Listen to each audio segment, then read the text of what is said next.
Welcome to UPSC Jagran. UPPCS मुख्य परीक्षा answer writing practice में ये डे 21 है, जहां हम लोग जीएस 5 से एक क्वेश्चन को देखेंगे। क्वेश्चन है 19वीं सदी में उत्तर प्रदेश में पुनः जागरण के स्वरूप पर प्रकाश डालना है। 125 वर्ड की लिमिट है एंड आप देखेंगे तो अच्छी बात है कि ये पीवाईक्यू है 2022 में आयोग ने इसे पूछा है। ठीक है, throw light of the nature of the residence in Uttar Pradesh in the 19th century. ठीक है, तो चलिए हम लोग intro, main body and conclusion को लिखते हैं। तो फर्स्ट हम लोग का स्टेप जो होता है, पहले हम लोग तो क्वेश्चन पढ़ें और मेक श्योर करें कि क्या जो कोर थीम है उसे हम लोग देखें और उसी के अनुरूप जो है क्वेश्चन को फ्रेम करेंगे। तो ठीक है, चलिए हम लोग इंट्रो शुरू करते हैं। इंट्रो में हम लोग क्या लिख सकते हैं इस कॉन्टेक्स्ट में? ठीक है, संदर्भ में हम लोग देखिए बेसिक रूप में हम लोग इसको डिफाइन भी कर सकते हैं कि आखिर पुनः जागरण होता क्या है। ठीक है, तो हम लोग कर सकते हैं, तो लिख सकते हैं हम लोग पुनः जागरण।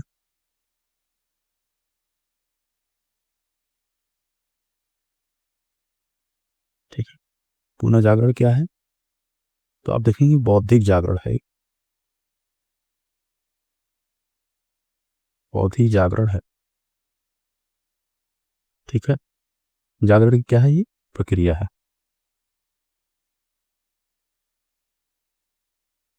ठीक, जिसमें आप देखेंगे तो तर्कों के आधार पर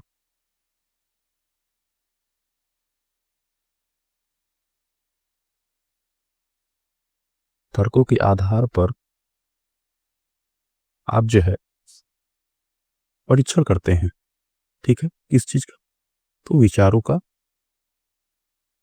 ठीक है, और आप देखेंगे तो परंपराओं का। ठीक है, ये चेतना के विकास के क्रम में ऐसा होता है।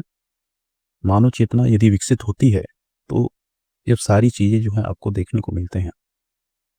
भारतीय इतिहास में बड़ा ही एक महत्वपूर्ण चरण रहा है ये पुनः जागरण का, जहां पर जो है धार्मिक सुधार के साथ साथ सामाजिक सुधार भी समाज में किया गया और उस समय की आवश्यकता भी थी, क्योंकि यूनिटी के लिए चीजें जरूरी थी।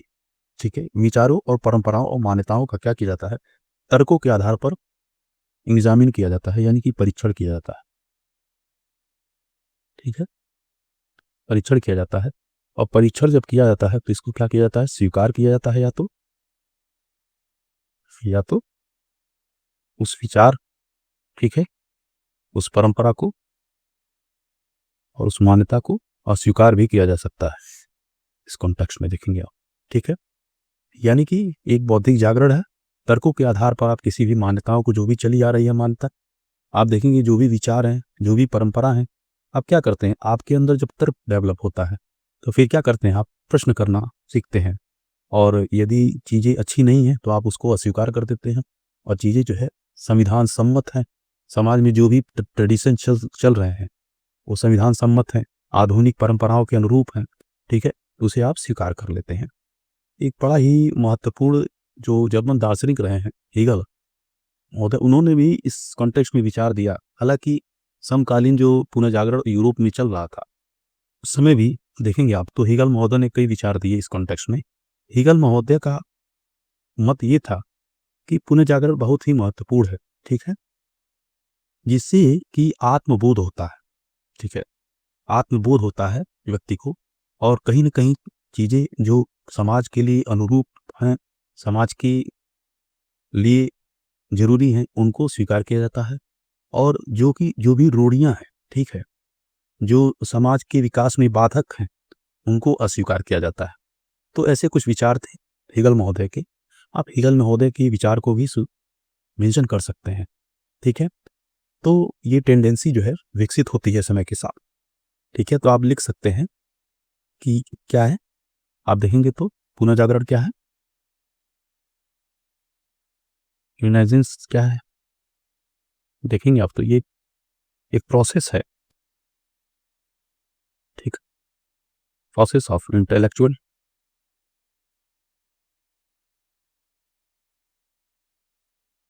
ठीक है, अवेकनेस। ठीक है, ठीक है। तो देखेंगे आप तो रैशनैलिटी के आधार पे आप जो है किसी चीज को, कोई भी थॉट हो, कोई आपको देखेंगे ट्रेडिशन हो एंड बिलीफ, ठीक है, इसको आप क्या करते हैं तो एग्जामिन करते हैं, ठीक है, तर्कों के आधार पे, ठीक है। और फिर आप इसको क्या करते हैं, या तो आप स्वीकार कर लेते हैं या फिर इसे स्वीकार कर लेते हैं, ठीक है। तो इंट्रो हो गया। आप हीगल महोदय के विचार से भी शुरू कर सकते हैं इंट्रो को। अब हम लोग एक मेन हेडिंग डालेंगे, ठीक है। मेन हेडिंग में हम लोग मेंशन करेंगे कि जो क्वेश्चन का मेन डिमांड है, आप लोगों ने ध्यान दिया होगा, तो स्वरूप या प्रकृति, आप इनको मेंशन करेंगे मेन बॉडी में। तो मेन बॉडी में हम लोग मेंशन करते हैं, मेन हेडिंग डालते हैं,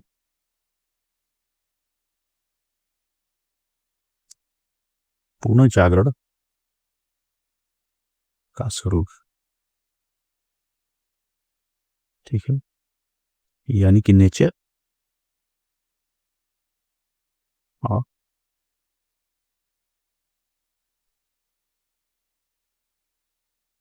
ठीक है,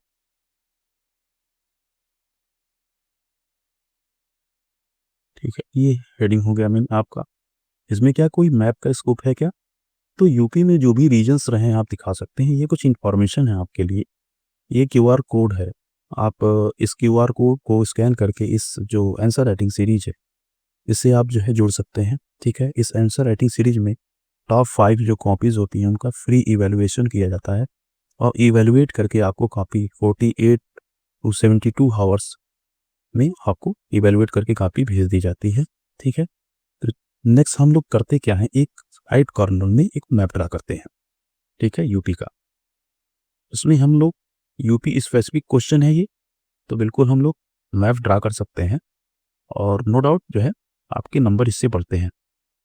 मैप, फ्लो चार्ट, डायग्राम, ठीक है, ये सब सारी चीज़ें आप प्रयोग करेंगे, आपकी आंसर प्रेजेंटेशन को इम्प्रूव करता है, ठीक है। तो आप यूपी में जो केंद्र रहे हैं, जो सेंटर्स रहे हैं पुणे जागरण के, उनको आप दिखा सकते हैं इस मैप के थ्रू, ठीक है।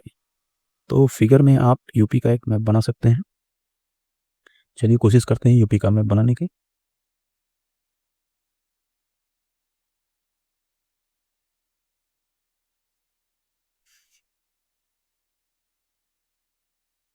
ठीक है, ये यूपी का मैप हो गया हमारे। अब हम लोग एक एक चीज़ जो है मेंशन करते हैं। आप ये जो रीजन देखेंगे, रायबरेली वाला रीजन, रायबरेली, ठीक है, यहाँ पर आप देखेंगे तो एक बहावी मूवमेंट होता है यहाँ पे, बहावी आंदोलन, ठीक है।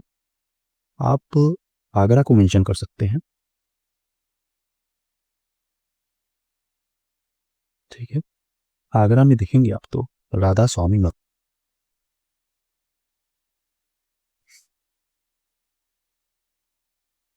ठीक है। नेक्स्ट वन क्या आप मेंशन कर सकते हैं, आप अलीगढ़ में मेंशन कर सकते हैं, अलीगढ़ में, अलीगढ़ में क्या है, तो यहाँ पर देखेंगे एक ऑर्गेनाइजेशन था, साइंटिफिक सोसाइटी,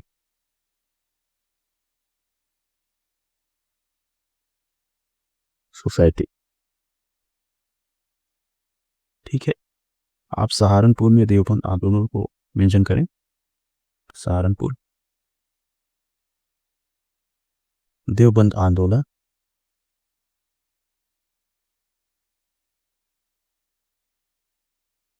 ठीक है। ये कुछ सेंटर्स हैं यूपी के, आप जो है मेंशन कर लें। फिगर में आप क्या दिखाना चाहते हैं, यूपी में जो भी सेंटर्स रहे हैं पुणे जाकर के, उनको आप दिखाना चाहते हैं। तो यूपी में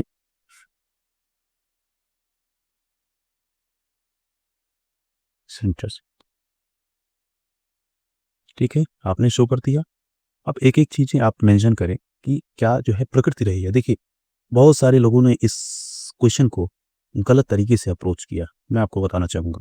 इसमें नेचर पूछा है, ठीक है, यानी कि यूपी में पुनर्जागरण का नेचर क्या रहा है, 125 वर्ड में हमें इसे अप्रोच करना है, ठीक है, तो फर्स्ट पॉइंट में आप मेंशन करेंगे, देखिए ध्यान दीजिएगा, आप जो है कीवर्ड पर बिल्कुल आप फोकस किया करें। जब भी कोई आंसर किया करें तो कीवर्ड पर आप फोकस करें। स्वरूप, ठीक है, नेचर्स में ये नहीं बताना है कि यूपी में पुनर्जागरण क्या क्या हुआ, ये नहीं बताना है, हमें प्रकृति बताना है, ठीक है, पुनर्जागरण का। तो हम लोग प्रकृति बताएंगे, एक एक पॉइंट करके बताते हैं। तो फर्स्ट जो पॉइंट आप देखेंगे, तो इसमें आप देखेंगे तो जो फर्स्ट जो लक्ष्य था वो सामाजिक धार्मिक जो कुरीतियां थी उनको दूर करना था, जो समाज में उस समय व्याप्त थी, खास करके यूपी के कॉन्टेक्स्ट में, तो आप यूपी के कॉन्टेक्स्ट में देखेंगे। ठीक है, तो पहला जो हम लोग पॉइंट मेंशन करेंगे, सामाजिक, ठीक है, धार्मिक कुरीतियों को दूर करना।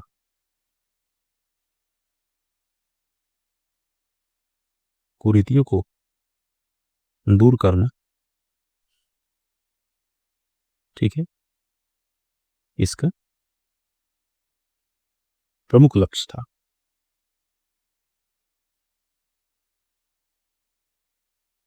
ठीक, क्योंकि अगर समाज में कुरीतियां व्याप्त होंगी तो बिल्कुल समाज जो है एक जुड़ाव नहीं महसूस करेगा। आप देखेंगे तो चीजें अगर जुड़ी नहीं होंगी तो फिर आप एक लक्ष्य को कैसे प्राप्त कर सकते हैं।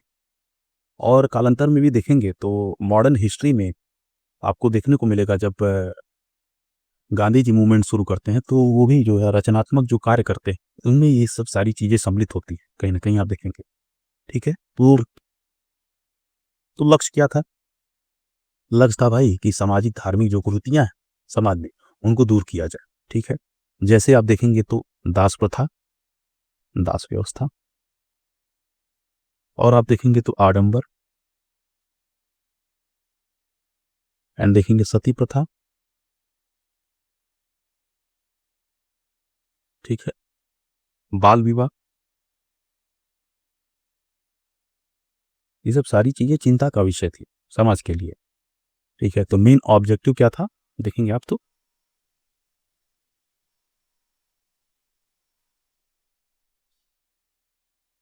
मेन ऑब्जेक्टिव था कि एलिमिनेट करना, एलिमिनेट करना, इसको एलिमिनेट करना। तो आप देखेंगे तो सोशल एंड रिलीजियंस जो एविल्स थे उनको दूर करना। ठीक है, जैसे कि आप एग्जाम्पल में स्लेवरी सिस्टम को आप लिख सकते हैं। एग्जाम्पल में आप स्लेवरी जो सिस्टम था उस समय,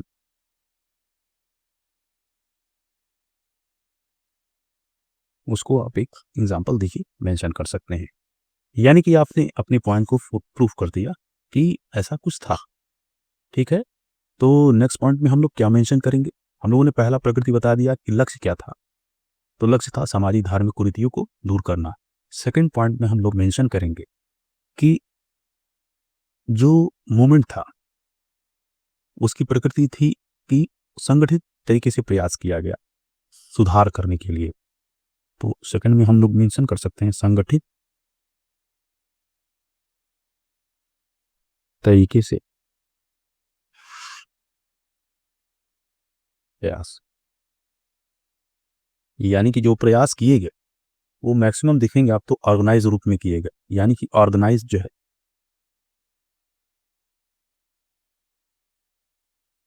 एफर्ट। जैसे आप देखेंगे साइंटिफिक सोसाइटी,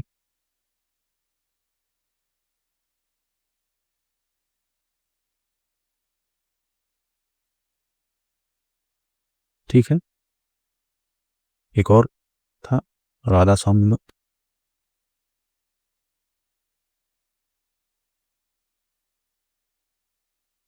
ठीक है, इस तरीके से आप मेंशन कर सकते हैं। थर्ड पॉइंट में आप क्या मेंशन करेंगे? थर्ड पॉइंट में आप मेंशन कर सकते हैं कि सुधार के जो प्रयास किए गए वो डेमोक्रेटिक थे, लोकतांत्रिक थे। ठीक है, सुधार के जो प्रयास थे, जो भी एफर्ट्स लिए गए रिफॉर्म के लिए, जो सोशल और आप देखेंगे तो रिलीजियस रिफॉर्म थे, उनका जो तरीका था वो डेमोक्रेटिक था। आई थिंक आप लोग समझ रहे होगे लोकतांत्रिक तरीके से। तो यानी कि एफर्ट क्या था? एफर्ट फॉर रिफॉर्म,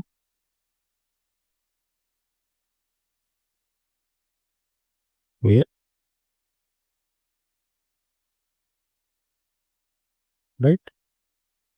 ठीक, देख रहे हैं आपकी ऑर्गेनाइजेशन बनाया जा रहा है इसी भी जो है टारगेट को अचीव करने के लिए। ठीक है, आप रिफॉर्म करना चाहते हैं, आप ऑर्गेनाइजेशन बनाएं और एक साथ लोगों को जोड़ें उस ऑर्गेनाइजेशन से, और एक जो है जो कॉमन लक्ष्य है उसको प्राप्त करने के लिए प्रयास करें। ठीक है, फोर्थ पॉइंट आप क्या मेंशन कर सकते हैं? ठीक है, तो देखेंगे आप तो बुद्धिवाद और मानवतावादी दृष्टिकोण था जिससे कि मानव चेतना का विकास हुआ। ठीक है, और मानव चेतना के विकास के साथ साथ तर्कवाद और वैज्ञानिक दृष्टिकोण का भी विकास हुआ। ठीक है, तो इसमें आप मेंशन कर सकते हैं बुद्धिवाद एवं मानवतावादी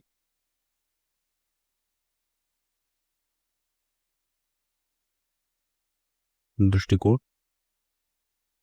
ठीक, जो आंदोलन का जो स्वरूप था उसमें आप देखेंगे तो जो मानवतावादी दृष्टिकोण को रखा गया उससे आंदोलन को काफी सफलता मिली। ठीक है, आप तर्क के आधार पर चीजों को देख रहे हैं, आप आधुनिक शिक्षा को प्रमोट कर रहे हैं।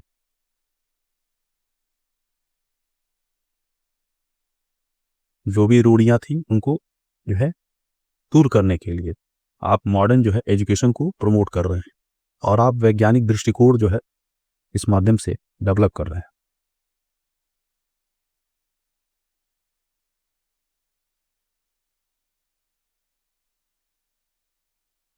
यदि रूढ़ियां रहेंगी तो फिर कैसे आप जो है विकास करेंगे?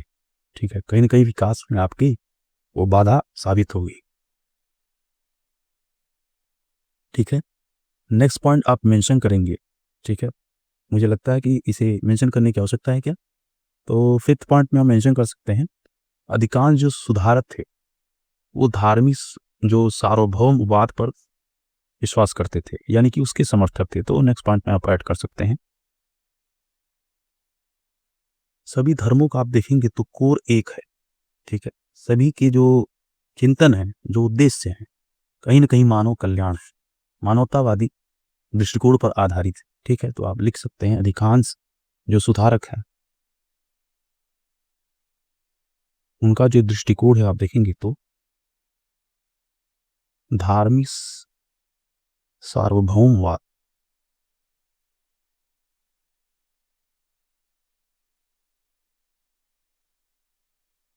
समर्थक। ठीक है, तो मोस्ट रिफॉर्मर्स क्या थे?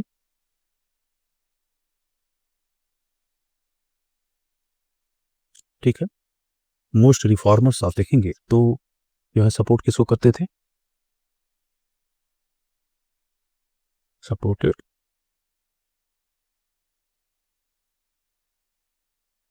Religious universalism. राइट, यानी कि धार्मिक सार्वभौमवाद को ये समर्थन करते थे। और भी कोई पॉइंट ऐड हो सकता है क्या? 125 वर्ड में अप्रोच करना है तो एक पॉइंट और भी आप ऐड कर सकते हैं, अच्छा पॉइंट है, ऐड कर सकते हैं आप 6 पॉइंट के रूप में।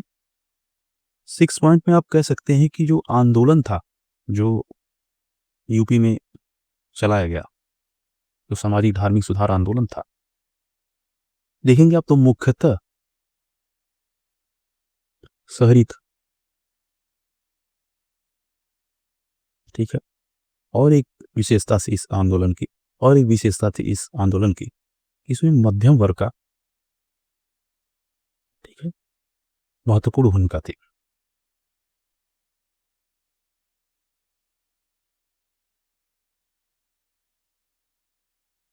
यानी कि मिडिल क्लास जो है इसमें देखेंगे आप तो इंपॉर्टेंट रोल प्ले करता है। तो क्या लिख सकते हैं? Movement was mainly urban, right, and middle class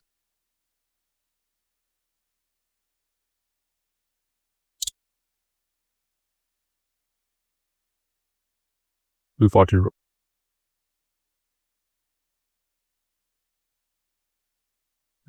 तो 6 पॉइंट हो गए, बहुत ठीक है। और बिल्कुल 125 वर्ड में आप इसे मेंशन कर सकते हैं। अभी हम लोग का एक जो नेक्स्ट जो कदम है वो हमारा कंक्लूजन होगा। एक कंक्लूजन हम देंगे इस कॉन्टेक्स्ट में। कंक्लूजन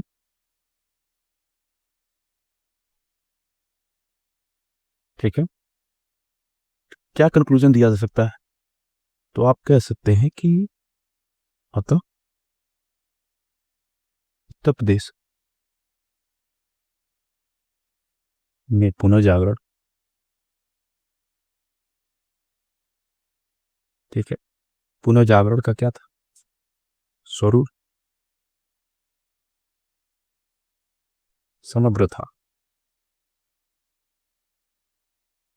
पुनर्जागरण का देखेंगे आप उत्तर प्रदेश में जो स्वरूप था वो समग्र था, यानी कि कॉम्प्रिहेंसिव था।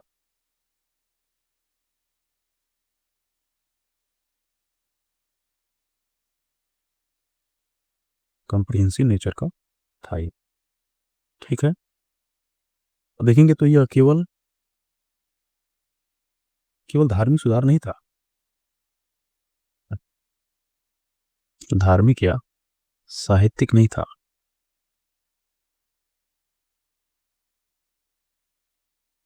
ठीक है, बल्कि समाज के हर स्तर पर आप देखेंगे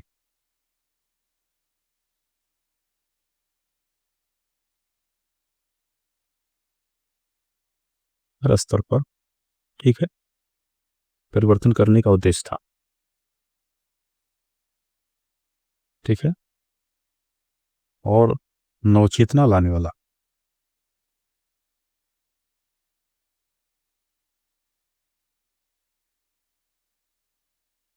आंदोलन था, ठीक है। इसने आप देखेंगे तो भारत के स्वतंत्रता संग्राम में एक वैचारिक आधार प्रदान किया। इसने भारत के स्वतंत्रता संग्राम में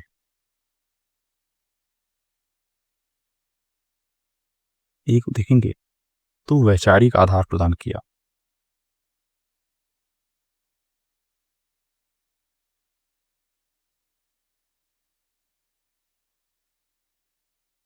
तो ठीक है, आप कंक्लूजन इस तरीके से लिख सकते हैं और इसे कंक्लूड कर सकते हैं, ठीक है। जल्द ही हम लोग मिलते हैं अगले सेशन में GS6 के एक क्वेश्चन के साथ। वीडियो कैसा लगा हमें कमेंट के माध्यम से जरूर बताएं। Thank you for watching this video.